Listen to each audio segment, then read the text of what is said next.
What is the consequence? What is the karmic consequence to an initiate of a perfect living master if he or she eats meat, unfertilized eggs after initiation? How does one escape these consequences?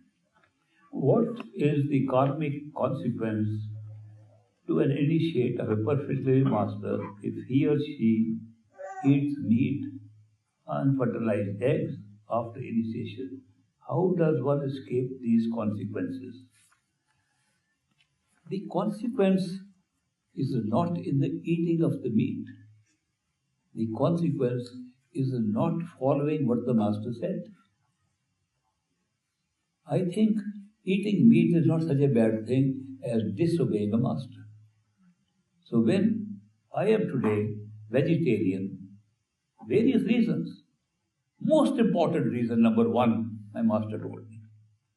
Supposing he tells me to eat meat, I will eat meat. It will be better. It's not in the meat. Look at this thing. We are talking of a spiritual truth which tells us this is a projected temporary world. Can meat become such an important thing? Can diet become such an important thing? That the diet is controlling your spirituality? It's not so.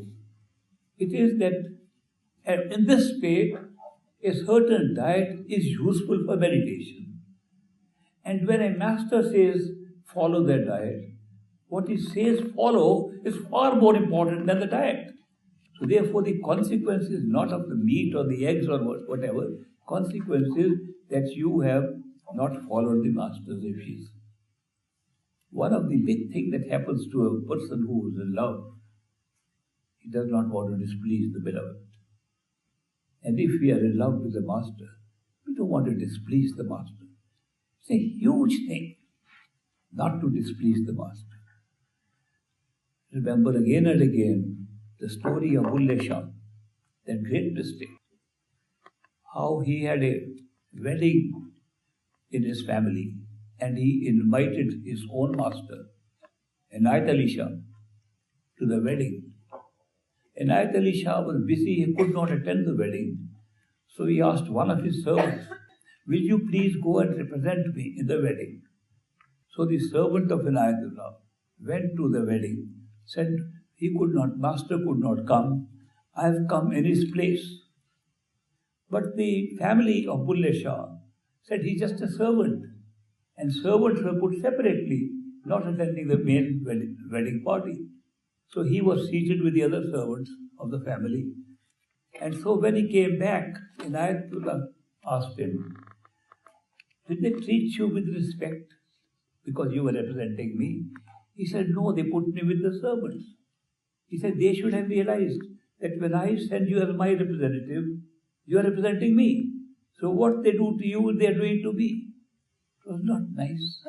And this message went round to Bulle Shah that his family had displeased the master.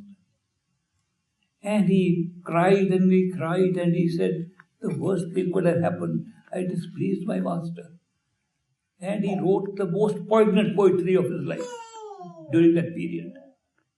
When he was suffering, that how will I atone for what I have done?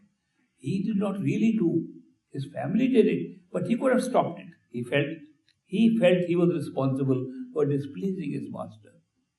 And his poetry at that time is worth reading. How one feels when one feels one has displeased the master. What is the consequence? The consequence is your own suffering. Therefore, he tried to meet the master. Master would not give him interview. Master would not meet him. He felt even worse. Then one day, there was a wedding in the master's house. A wedding, and they had invited some dancing girls, which was customary in those days. So the dancing girls were performing to entertain the guests, and Bulle Shah found a way to sneak into the party, put on women's clothes, and began to dance with the dancing girls. And Ayatollah saw, and he saw that he is not in step with the other dancers. So he called him. He said, are you Bulle Shah? He said, no, I'm Bulla Shah. Bulla means I made a mistake. So forgive me. So master forgave him and gave him a hug and was happy. Just a story to tell that the consequence of meat eating or not eating is very minor.